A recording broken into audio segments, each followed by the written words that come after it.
Alors, bonjour tout le monde. Heureuse de vous accueillir en cette journée d'après-budget pour le Midi Conférence Regard sur le budget du Québec.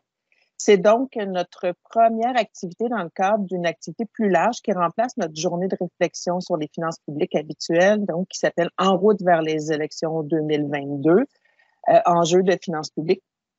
Donc, c'est aujourd'hui la première activité en ce lendemain du budget.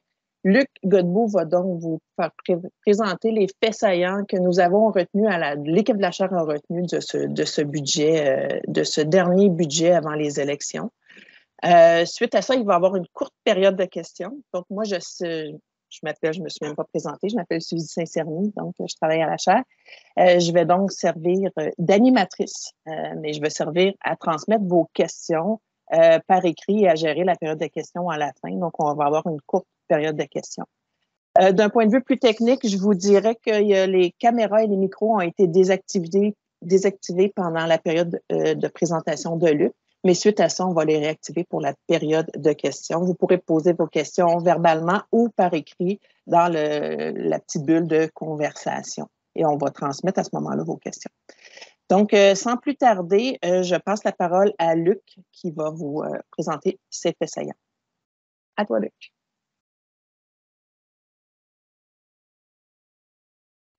Merci, Suzy.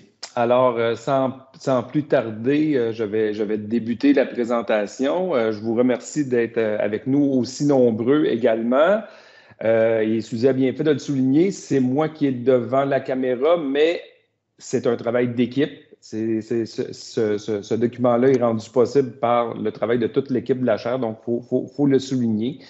Et quoi dire en partant aussi, tout le monde a sûrement déjà une opinion sur la mesure là, de ponctuelle pour tenir compte de la hausse du coût de la vie. Donc, oui, on va en parler, on va peut-être en parler un peu plus loin. Dans le fond, ça découle du fait que, dans le fond, depuis une trentaine d'années, la politique de la Banque du Canada, c'est d'avoir une cible d'inflation autour de 2 %. Et bon an, mal an, depuis une trentaine d'années, c'était le cas.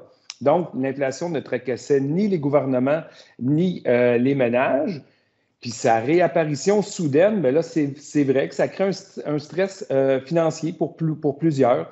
Donc, il faut prendre ça en compte. Donc, là, il y en a qui ont commencé à parler d'inflation galopante. Vous allez voir que peut-être faut modérer un peu nos transports.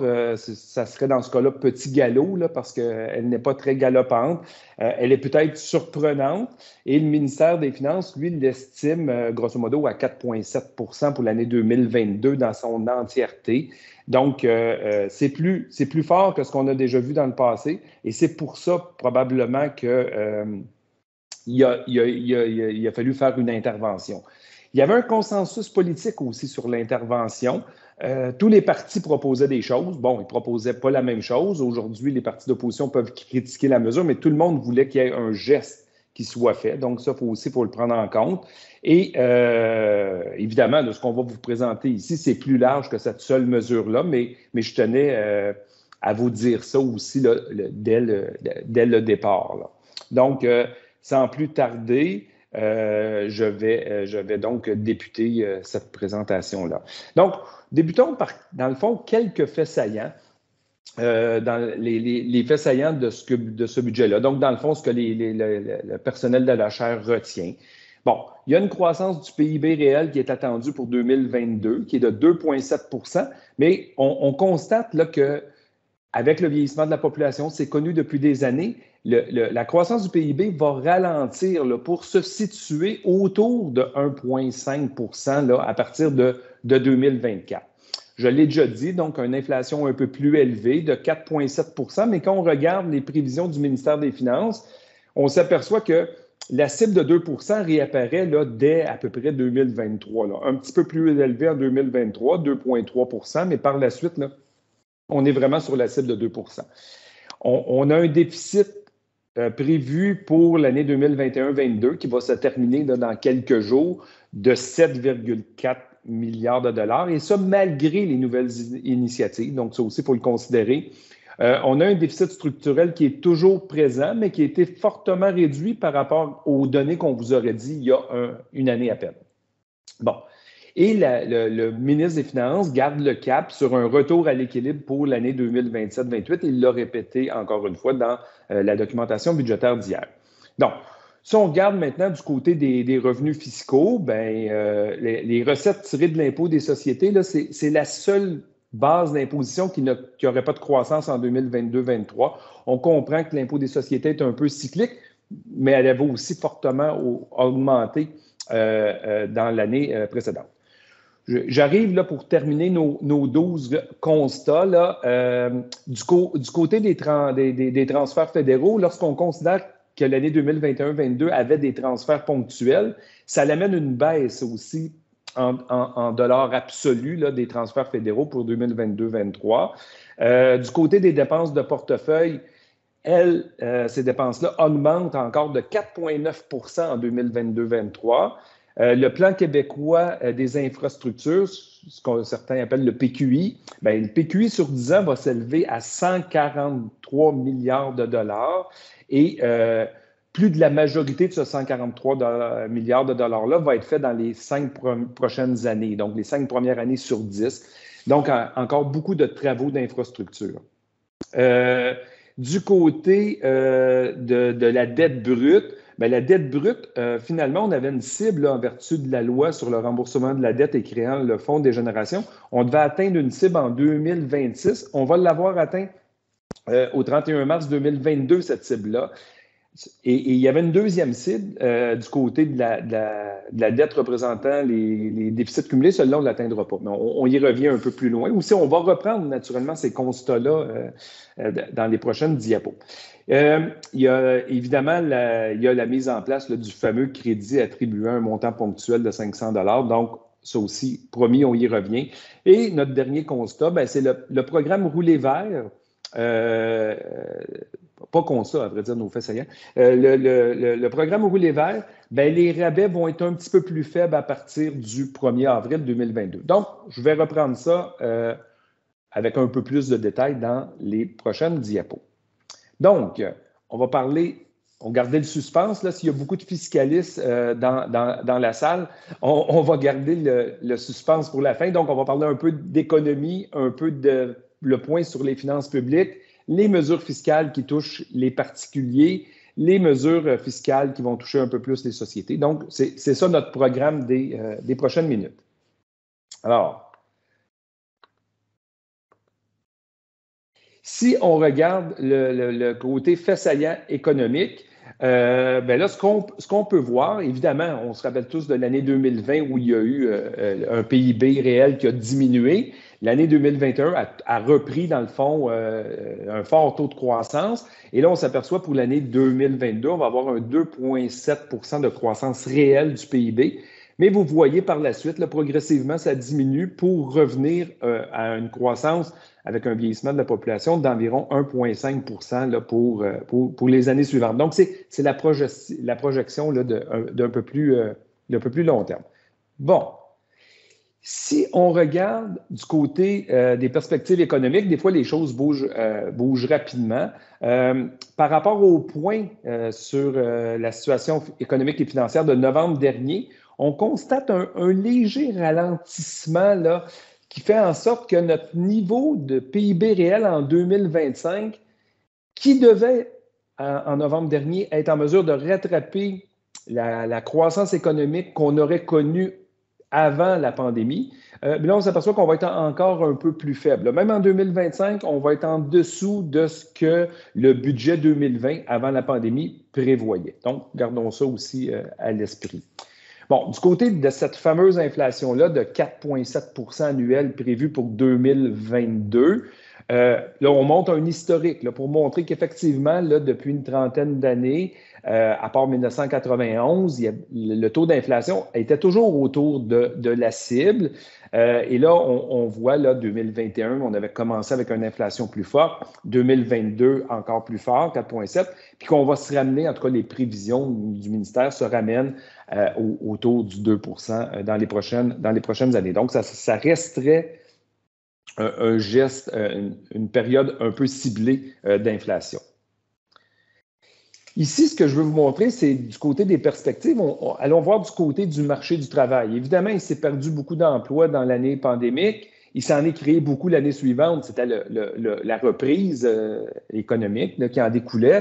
Vous voyez que cette année, il s'en crée encore pas mal, plus qu'on aurait prévu dans le budget de l'année passée. Ça va être encore le cas en 2023. Donc, on a encore le double de création d'emplois qu'on avait prévu il y a un an à peine.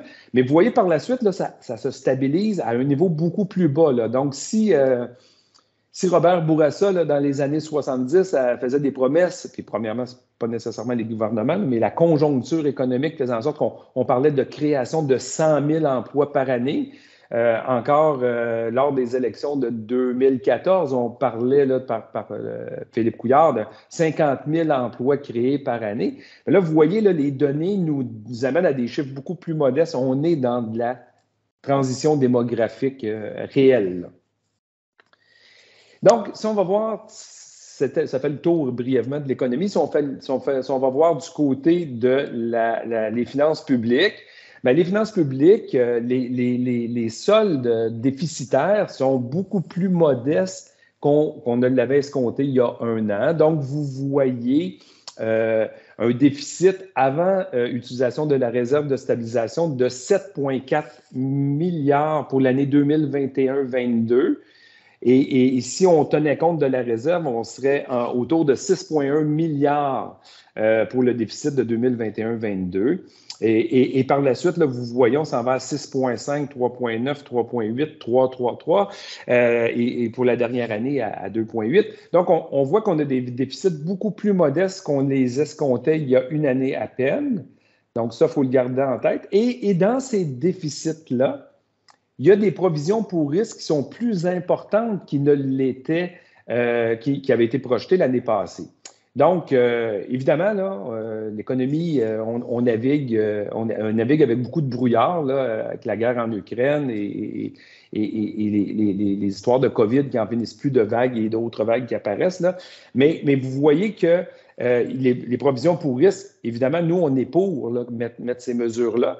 Mais quand on dit qu'on va faire un déficit de 3 milliards en 2025-26, bien, il y a 1,5 milliard de provisions pour risque. Ça veut dire que si jamais la provision pour risque n'a pas besoin d'être utilisée, on serait davantage à un déficit de 1,5 milliard. Là. Évidemment, vous comprenez que les déficits seraient plus faibles. Donc, c'est ça qui est le cas du côté des déficits budgétaires. Le budget a une quantité quand même assez importante de nouvelles initiatives. On parle de 22 milliards sur 5 ans, mais il faut rajouter là, le montant là, de 500 $ à cette initiative-là. Donc, sur 6 ans, là, si on compte que les gens vont voir le 3 milliards là, qui va être versé cette année. Là. Donc, on est grosso modo à 22 milliards. Vous voyez que la locomotive de ces initiatives budgétaires-là reste la modernisation du système de santé et l'amélioration de l'accès aux soins avec 9 milliards sur 22. Après ça, stimuler la croissance économique, qui est le deuxième élément important. Favoriser la hausse de la coût de la vie, là, on en a parlé, mais vous voyez, après ça, les postes diminuent. Puis quand on arrive à la queue là, du train, bien là, on voit que les gestes additionnels en matière environnementale sont beaucoup plus modestes. Là. Donc, il faut constater ça dans ces nouvelles initiatives-là. Ici, on a refait un exercice en disant s'il n'y avait pas eu de nouvelles initiatives dans le cadre budgétaire, bon, il y a toujours des nouvelles initiatives. C'est rare qu'il y ait un budget qui dit, comme ministre, je ne fais aucune, comme gouvernement, je ne fais aucune nouvelle initiative. Cela dit, je tiens à préciser que même s'il n'y avait pas eu de nouvelle initiative, les dépenses auraient cru quand même. Avec les nouvelles initiatives, c'est juste qu'on met le niveau de dépenses plus haut, mais la croissance reste à peu près la même. Là. Donc, mais c'est juste qu'on a un niveau de dépenses plus élevé. Mais vous voyez que s'il n'y avait pas eu de nouvelle initiative, les déficits seraient beaucoup plus modestes et dans les faits, l'équilibre budgétaire aurait été atteint dès 2023-2024. Donc, la situation économique s'est améliorée. Le gouvernement a choisi de réduire le volume des déficits. mais il a décidé de faire, en faisant des nouvelles initiatives, il a décidé de ne pas les éliminer complètement. Donc, ça, il faut garder ça en tête. Puis, je vous rappelle encore que dans ces chiffres-là, il y a encore les provisions pour risque. Donc, dans les faits, si les provisions pour risque ne sont pas utilisées et s'il n'y avait pas eu de nouvelle initiative, on aurait été en surplus dès 2023-2024. Mais la situation est qu'il y a eu des nouvelles initiatives et quand on revient, dans le fond, à la diapo précédente, je pense qu'il y a beaucoup de gens qui s'entendent qu'il faut faire quelque chose du côté des dépenses de santé. Ce n'est pas une critique que le gouvernement n'aurait pas dû faire de nouvelles initiatives, mais c'est pour vous donner le portrait qu'en améliorant le contexte économique, le gouvernement n'a pas tout mis dans l'équilibre budgétaire. Il a fait des arbitrages en disant on y va du côté des services publics également. Bon. La loi sur le retour à l'équilibre budgétaire a été suspendue. Ça avait déjà été annoncé dans le précédent budget. Mais dans les faits, cette loi-là de la suspension a pris effet là, en février dernier. Et dans le fond, le ministre des Finances, lui, il prévoit toujours un retour à l'équilibre budgétaire en 2027-28. Il prévoit d'ailleurs que la loi sur l'équilibre budgétaire va commencer à se réappliquer lors de son discours, dans le fond, son prochain discours budgétaire là, pour l'année 2023-24. Puis lui, le ministre des Finances ou le ministère, là, ils mettent des principes pour le retour à l'équilibre budgétaire. Ça transcende un peu là, les volontés du premier ministre là, de ne pas augmenter le fardeau fiscal, de financer adéquatement les grandes missions de l'État. Donc ça, c'est les principes du gouvernement. Après ça, on arrive un peu plus dans... C'est des principes. Un troisième principe qui soit d'arrimer la croissance des dépenses à celle des revenus. Donc, si les revenus augmentent moins vite, les dépenses augmenteraient également moins vite. Donc, tout ça, là, les trois premiers, c'est assez clair que c'est des principes. Le quatrième, on arrive dans un principe qui est aussi un souhait, qui est on veut accélérer la croissance économique, puis on souhaite des transferts fédéraux accrus. Sur les transferts fédéraux accrus, on peut négocier, mais on n'a pas beaucoup d'emprise sur le résultat. Mais vous voyez, c'est ça qui va guider aussi le plan de retour à l'équilibre budgétaire pour 2027-28. Si je pense un peu du côté de la croissance des revenus, ben on peut voir ici que les revenus du gouvernement sont en croissance. Les revenus autonomes augmentent un peu plus vite en 2022-2023, les revenus autonomes augmentent de 3,6 % pendant que les transferts fédéraux, eux, diminuent. Donc, vous le voyez, le 29,5 à 28,8, les transferts fédéraux sont en diminution. Puis, on observe aussi, donc, sur l'ensemble de la période, une croissance plus prononcée des revenus autonomes que des transferts fédéraux. Du côté ici de la croissance des revenus, je voulais juste vous montrer aussi un autre élément de l'effet de l'inflation. Donc, pour les citoyens, l'inflation, ça réduit, ça augmente le coût de la vie ou ça réduit leur niveau de vie. Puis du côté des revenus gouvernementaux, ben ça a un effet de les faire croître davantage. Donc, vous voyez la croissance des revenus autonomes du gouvernement du Québec. Il y a un an, on pensait que pour l'année 2022-2023, ça serait de 6,3 %. Finalement, avec l'inflation, les revenus autonomes ont augmenté de 15 %. Donc, c'est ça aussi qui a donné plus de moyens au gouvernement. Vous voyez, pour 2022-2023, ben là, malgré qu'on a de l'inflation, la croissance va être un peu plus faible que ce qu'on avait escompté l'année passée. Mais ce qu'il faut garder en tête, par contre, la croissance va être plus faible, mais il faut faire la bonne interprétation. Le niveau, lui, comme la croissance a déjà eu lieu en 2021-22, une croissance plus faible, mais d'un niveau de recettes de revenus autonomes plus élevé. Là. Ça, il faut garder ça aussi à l'esprit. Ici, c'est simplement pour vous montrer qu'à l'exception de l'impôt des sociétés, comme je l'avais dit un peu dans nos faits saillants, les principales bases d'imposition sont en croissance. Puis comme on le voit, là, on peut le voir ici, là, c'est ça, ce n'est pas le cas pour l'impôt des sociétés, mais l'impôt des sociétés a fait fortement augmenter par rapport à l'année 2020-2021. Donc, c'est peut-être ça qui peut expliquer ce ralentissement temporaire. Ici, du côté des transferts fédéraux, ben, on l'avait déjà dit, 2022-2023, on va en recevoir moins qu'on en a reçu en 2021-2022. Ça s'explique essentiellement par les transferts ponctuels COVID qu'on avait eus en 2021-2022. C'est des transferts ponctuels, donc non récurrents, qu'on ne retrouvera pas la deuxième année. Et autre élément d'observation peut-être à vous dire, du côté de la péréquation, dans le point sur la mise à jour sur la situation économique et financière de novembre dernier, on disait que pour l'année 22-23, il serait plus faible que dans l'année précédente. Or, les nouvelles données du gouvernement fédéral montrent que ce n'est pas le cas et les transferts de péréquation vont être plus élevés en 22-23 qu'ils ne l'étaient l'année précédente ou l'année qui se termine là, dans quelques jours. Donc, on poursuit notre analyse. On va aller maintenant un peu du côté des dépenses de portefeuille. Du côté des dépenses de portefeuille, on pourrait dire qu'elles décroissent en 2022-23 par rapport à 2021-22. Mais si on excluait les dépenses COVID, il y aurait néanmoins une croissance. Donc, ça, il faut le garder en tête. Donc, les dépenses de portefeuille excluant la COVID, forte augmentation en 21-22, poursuite de l'augmentation en 22-23. Et par la suite, vous voyez que ça se stabilise quand même un niveau de croissance à un niveau un petit peu plus faible.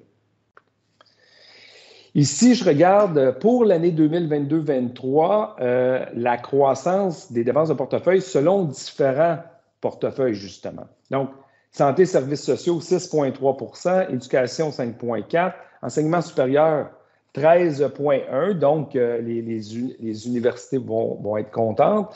Et on voit que pour les autres portefeuilles, la croissance est quand même beaucoup plus modeste.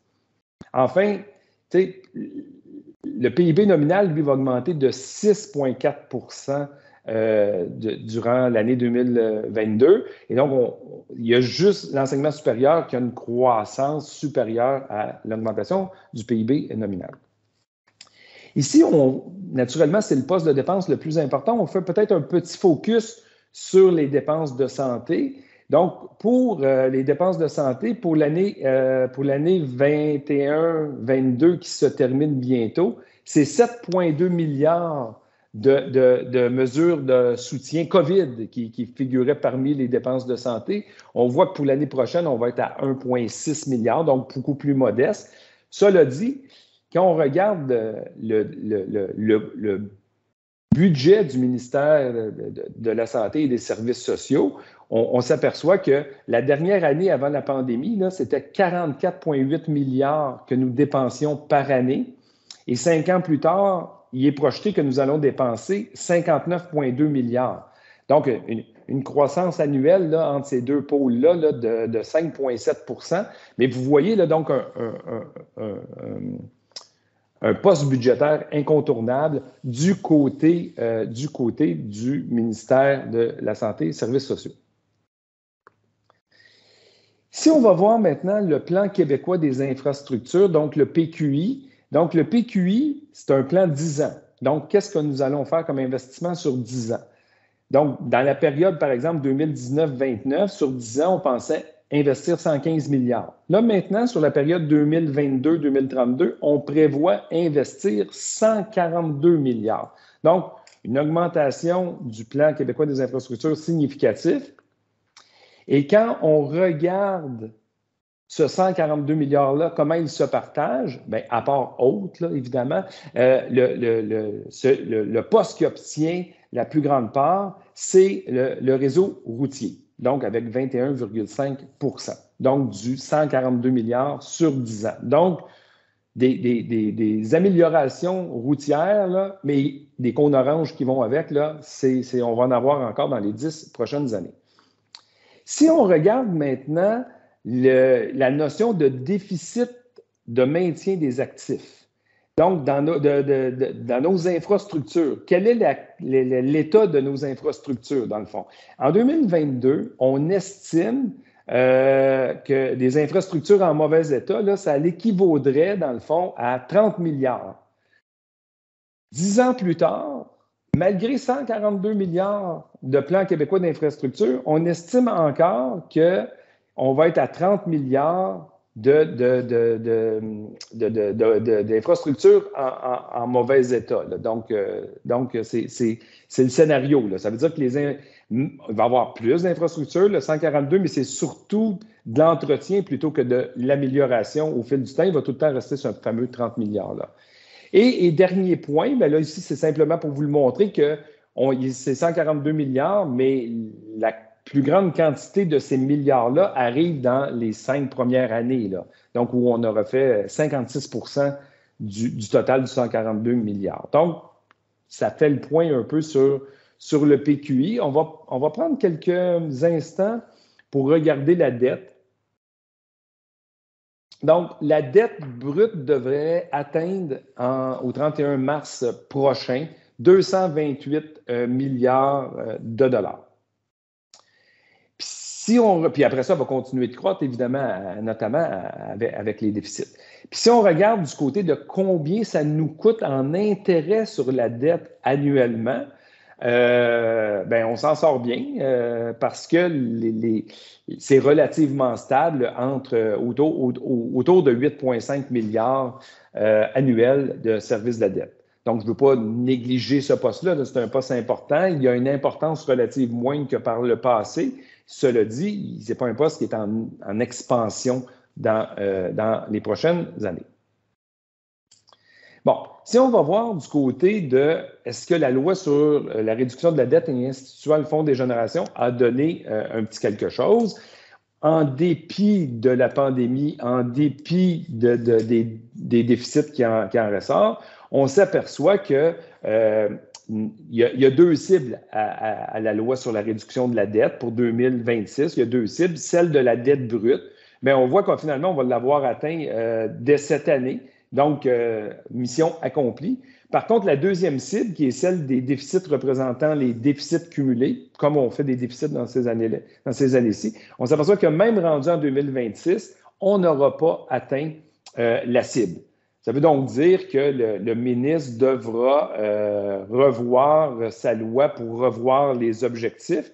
Cela dit, dans la documentation budgétaire, le ministre souligne aussi que lors de cette révision-là, il va en profiter, entre guillemets, pour se créer de nouveaux objectifs de réduction de la dette sur une période de 10 à 15 ans. Donc, dans les prochaines années, on devrait avoir une révision de la loi qui devrait nous conduire à un nouvel objectif ou de nouvelles cibles qui sur 10 ou 15 ans. Donc, la loi, semble-t-il, est là donc pour rester. Bon, on arrive là maintenant, pour les fiscalistes dans la salle, là, on arrive donc aux mesures là, qui touchent, les mesures qui peuvent être budgétaires ou fiscales, mais qui touchent un peu plus les particuliers pour commencer, les sociétés ensuite. Ici, je voulais juste, dans le contexte là, du montant ponctuel de 500 $, essayer de remettre un peu les choses en perspective. Le régime fiscal québécois est indexé sans interruption depuis 2002. Donc, le régime fiscal est indexé. Pour l'année d'imposition 2022, on a indexé sur la base de l'inflation qu'on a connue entre le 1er octobre 2020 et le 30 septembre 2021. Puis là, vous voyez ici, quand on compare ça, là, on compare deux périodes différentes. Là. Inflation d'une année versus inflation d'une année qui se termine un peu avant versus l'indexation de l'année qui suit. Vous voyez que c'est quand même assez bien fait. L'idée des mesures qui ont été annoncées, soit dans la mise à jour économique ou soit hier dans le budget, c'est justement pour tenir compte qu'il y a un délai entre le moment où on vit l'inflation et le moment où l'année suivante, le régime est indexé. C'est ça que les mesures ont cherché par le passé à corriger. Et c'est ça qui rend pertinent que les mesures ne soient que ponctuelles et non pas permanentes. Bon, allons voir finalement notre fameuse mesure là, du crédit d'impôt remboursable attribuant un montant ponctuel pour pallier la hausse du niveau de vie, donc montant de 500 $ par individu. Donc, un couple a droit à 2 fois le 500 $ si chacun des conjoints gagne en bas de 100 000 $. Puis vous voyez avec l'image que la perte d'accès à la prestation est quand même assez abrupte. Là. Donc, entre 100 000 et 105 000, on a droit au plein montant on n'a plus droit à rien. Ce qui fait que finalement, compte tenu du seuil choisi de 100 000 à 105 000, ben, il y a à peu près 6,4 millions de bénéficiaires qui vont y avoir droit. C'est la majorité, grande majorité, quasi-totalité des contribuables. Et on constate que si on envoie 500 $ à 6,4 millions, bien, ça nous coûte 3,2 milliards. Et ça, c'est un petit test de réalité, là. Donc, ça va vite quand on fait, même si les baisses d'impôts, ou là, dans ce cas-là, ce n'est pas une baisse d'impôts, mais c'est un montant-là. Donc, ça va quand même assez vite en termes de coûts. Là, les gens nous posent toutes sortes de questions. Est-ce que le montant aurait pu diminuer plus tôt? Ben oui, on aurait pu commencer à réduire le montant autour de 75 000, qu'on aurait pu dire le montant va réduire plus lentement. Oui, ça aurait été une possibilité. Est-ce que le montant aurait pu être basé sur le revenu familial? Ben oui.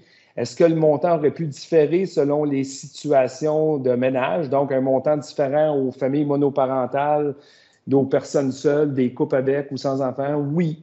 Là, moi, je ne veux pas parler à la place du gouvernement ou du ministre, mais la simplicité semble avoir primé sur la précision. Et ce que ça permet de faire, bien, ça permet de faire le transfert, le montant là, qui va être associé à la production de votre déclaration d'impôt sur le revenu 2021, ça permet de le faire plus rapidement.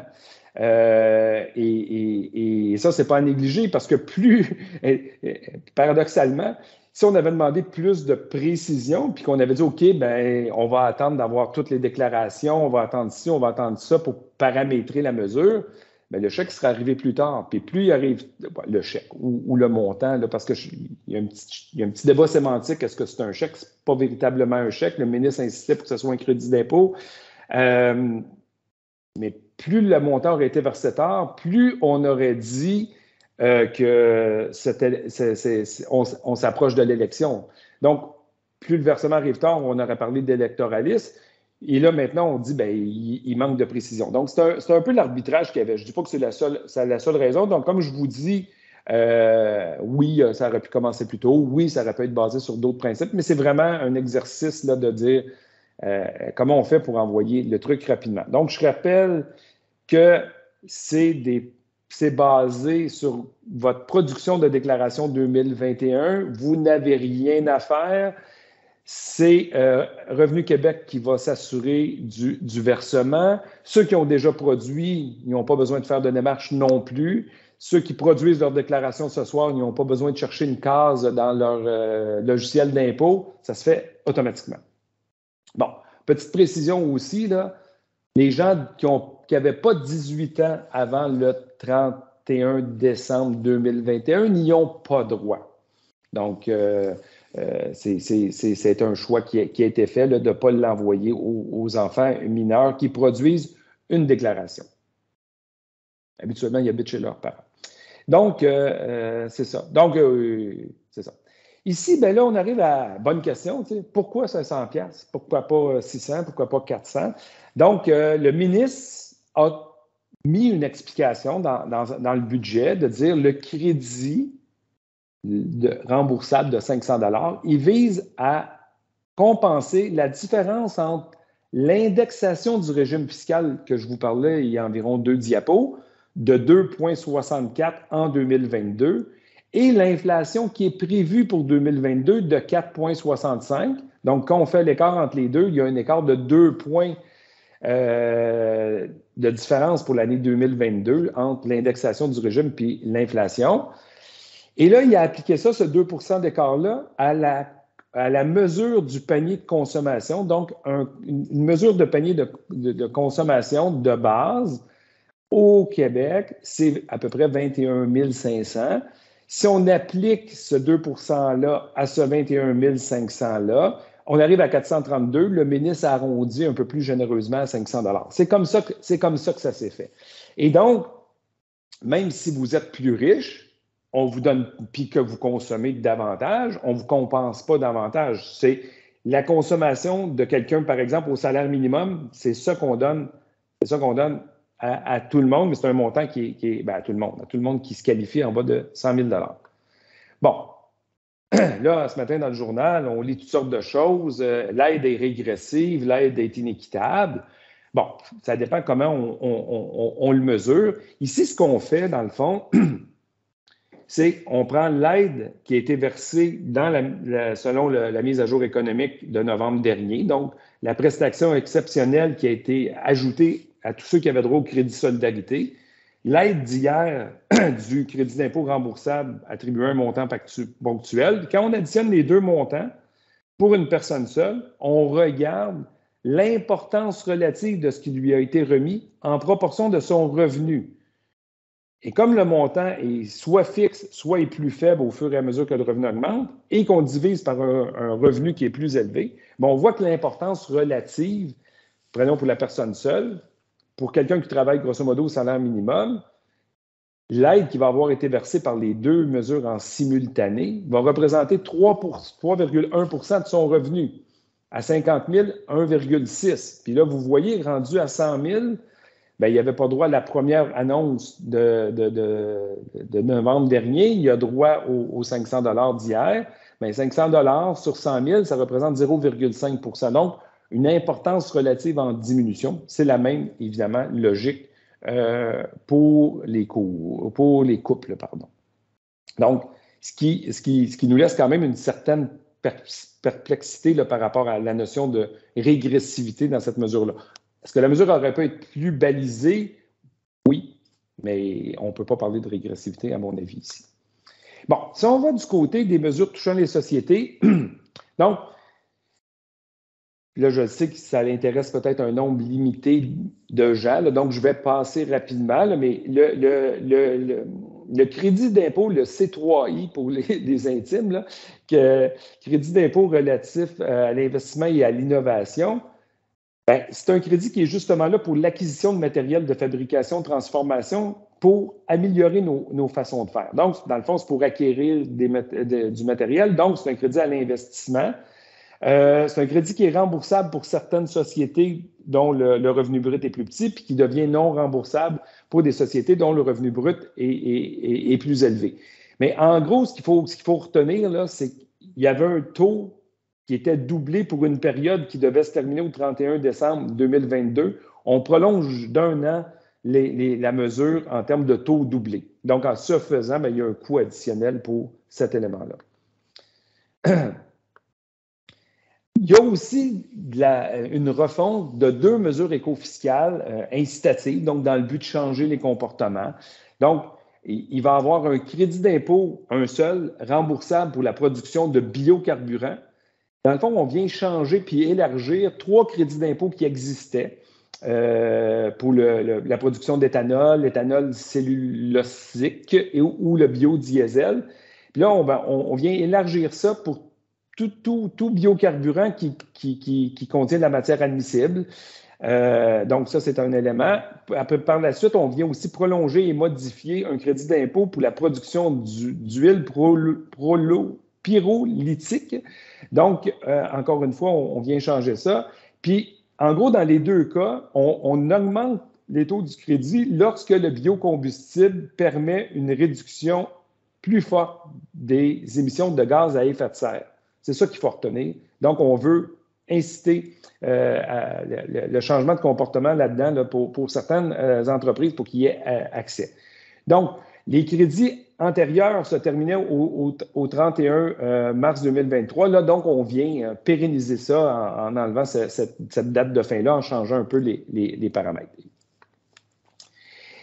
On a aussi des mesures qui sont davantage budgétaires là, pour stimuler la croissance économique, stratégie québécoise de la recherche et de l'innovation, SQRI, encore une fois, pour les intimes. Donc, on parle d'un budget là, sur 5 ans là, de 1,3 milliard, mais il y a un 500 millions là, qui va être réservé à du capital d'investissement. Là. Donc, ça, il faut le souligner. Puis après ça, bien, il y a une initiative dans le cadre de la politique bioalimentaire. Vous voyez un peu les changements qui sont faits. Là. Mais là, on est dans des programmes qui sont un peu plus ciblés. Les gens qui en profitent là, ou les gens qui en bénéficient, c'est important, mais on n'est pas dans des éléments là, qui bénéficient à une population très, très, très, très large. Bon, qu'est-ce qu'il y a d'autre dans le budget? Bien, il faut revenir, on est dans un contexte environnemental, là, on en parle, c'est pas parce qu'il y a eu la pandémie qu'il faut négliger l'aspect environnemental. Bien, on est à actualiser le plan pour une économie verte. Donc, un plan sur 5 ans qui devait être de 6,6 milliards pour la période 21-26. Si on passe de 21 à 27, bien, le fait d'enlever une année 21 puis de rajouter une année 27, on vient ajouter pratiquement 1 milliard dans l'enveloppe 5 ans. Donc, c'est principalement en raison des revenus additionnels qui proviennent de la bourse du carbone. Bon, là, on ne peut pas en dire beaucoup plus parce que dans les prochaines semaines, le ministre de l'Environnement va faire éventuellement des annonces à cet égard-là. Mais on peut manifestement vous dire que c'est toujours le secteur du transport qui s'y apparaît priorisé parce qu'ils vont avoir presque la moitié du 7,6 milliards dans ce contexte-là. Bon, il y a le programme également là, qui touche les gens. Là. Donc, le programme, quand vous achetez des véhicules électriques, la fameuse subvention de 8 000 $ du côté du gouvernement du Québec, bien, le rabais maximal à partir du 1er avril, là, dans grosso modo moins de 10 jours, le 8 000 va passer à 7 000 pour les véhicules entièrement électriques neufs. Le 8 000 va passer à 5 000 pour les hybrides rechargeables neufs. Puis pour les véhicules entièrement électriques usagés, c'était la moitié de 8 000, 4 000, mais ça va passer à la moitié de 7 000, 3 500. Donc, un léger resserrement. Le ministre ou le ministère indique que pour eux, ça reflète l'écart de prix entre un véhicule électrique et un véhicule à combustion. Grosso modo, ce que j'en comprenais, là, c'est que le ministère des Finances voulait compenser la moitié de l'écart de prix pour des véhicules comparables. Et là, l'écart de prix ne serait plus de 16 000, mais serait plutôt de 14 000. Puis notons que ces paramètres-là vont être bons du 1er avril 2022 au 31 mars 2023.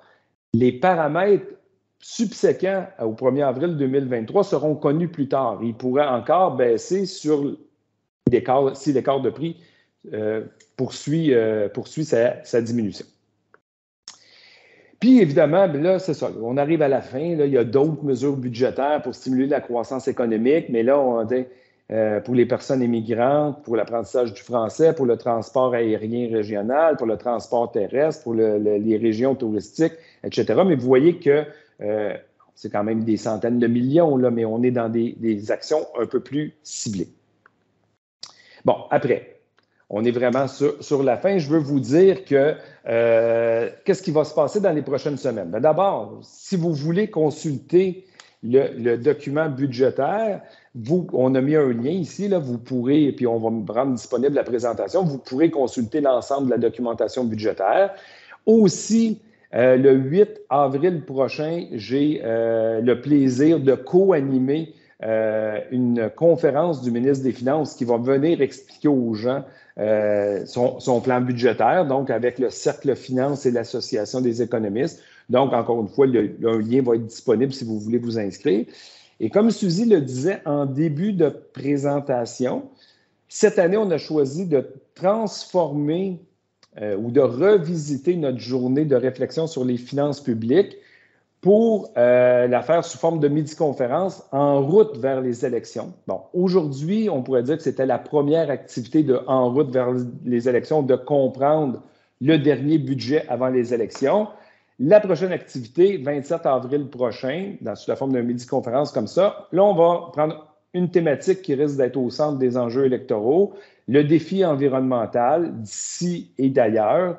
Et on va avoir deux conférenciers, François Delorme, qui est enseignant à l'Université de Sherbrooke, et Joanne Whitmore de la chaire sur l'énergie HEC. Tout ça va être animé par Yves Saint-Maurice.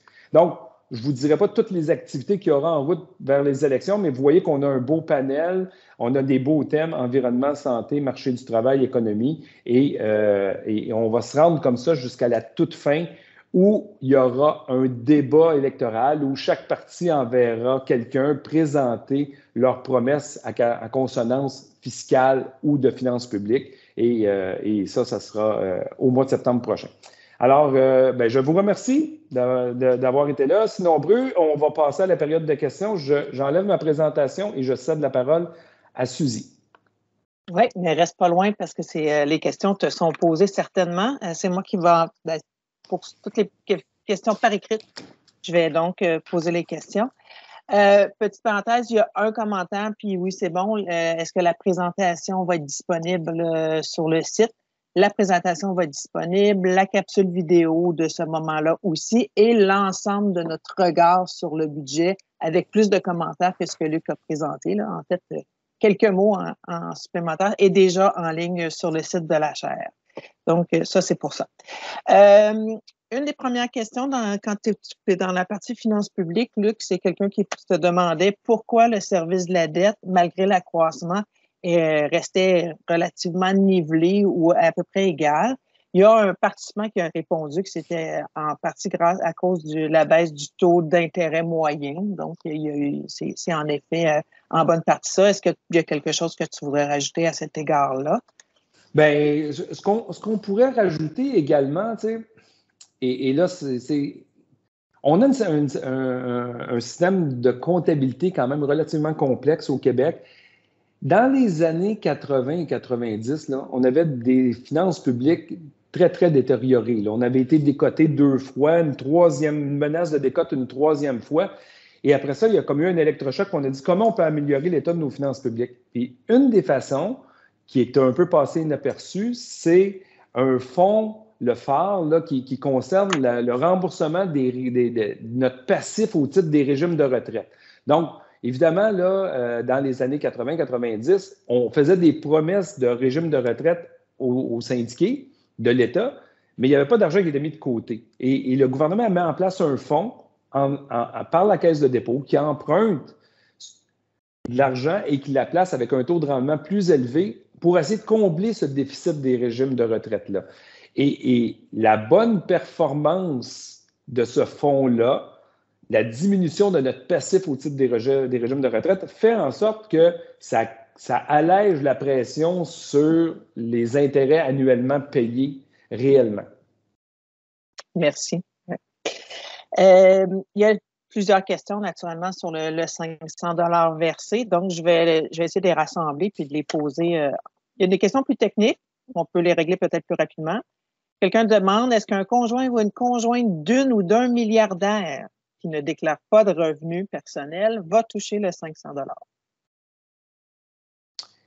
$?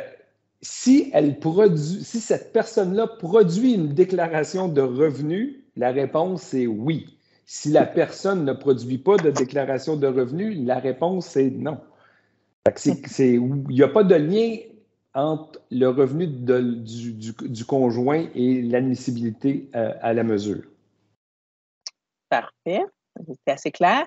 Dans la même veine, là, c'est quelqu'un qui se dit que est-ce que quelqu'un qui décéderait entre le 31 décembre et le 31 mars, avant de produire la déclaration, aurait droit aux 500 $.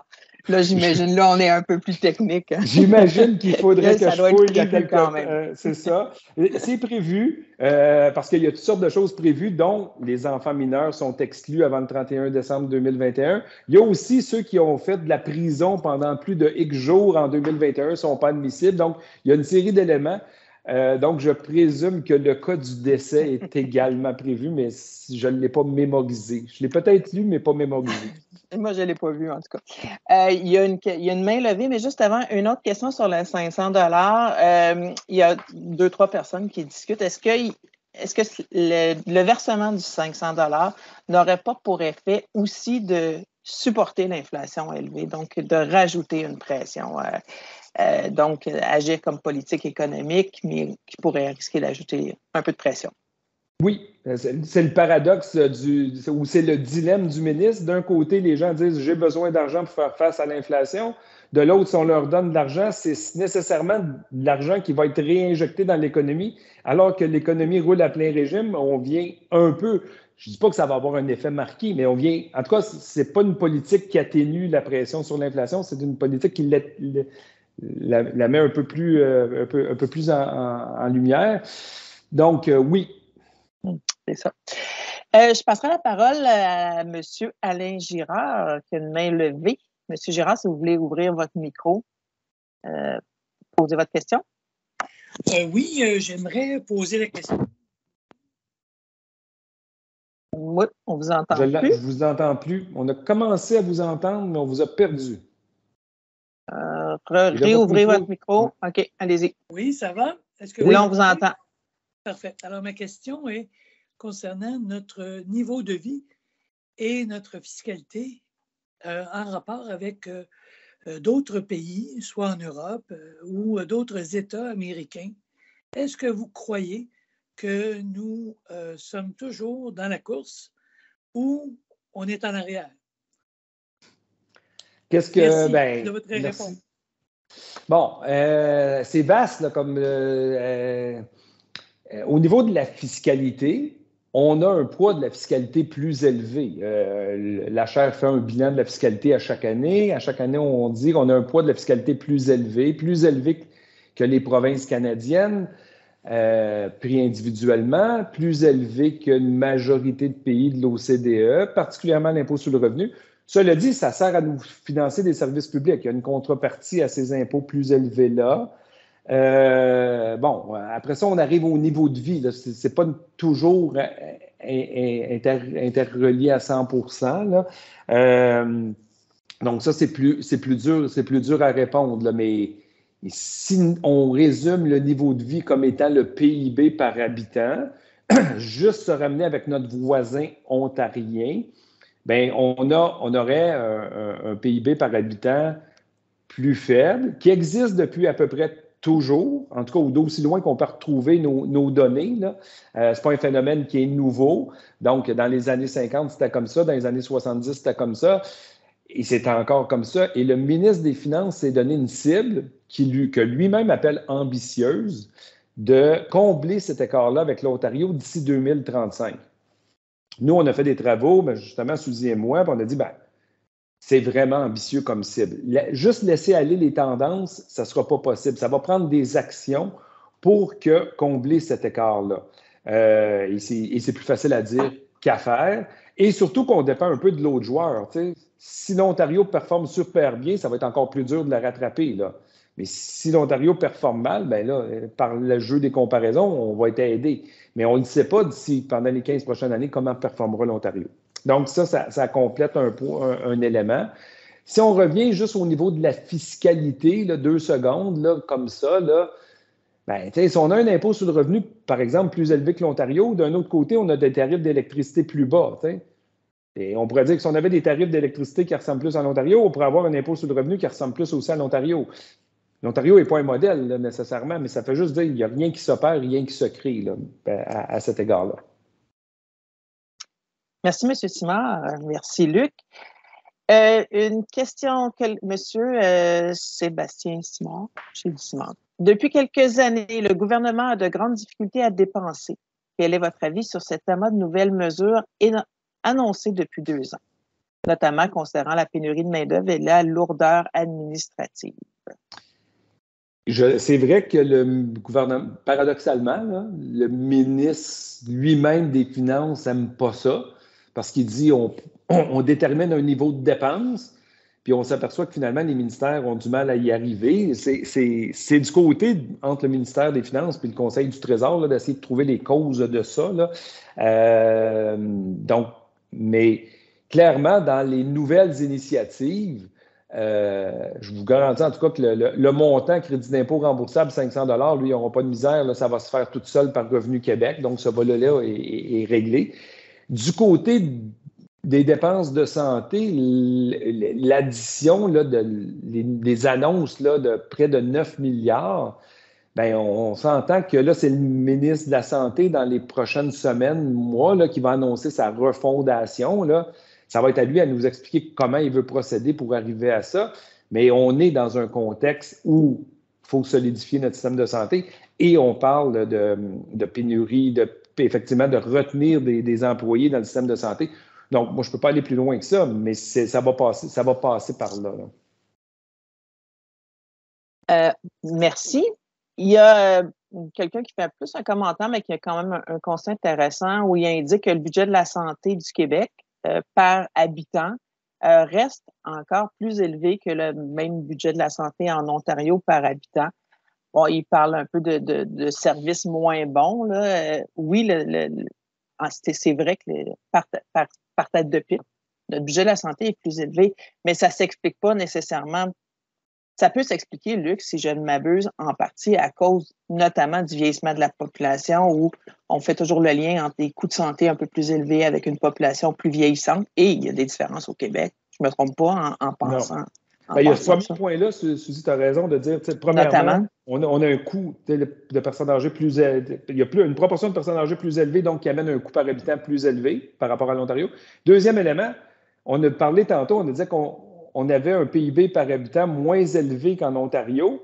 Donc, même si on avait les mêmes dépenses qu'eux, si on a un niveau moins élevé de PIB par habitant, ça veut dire que notre coût était proportionnellement plus important.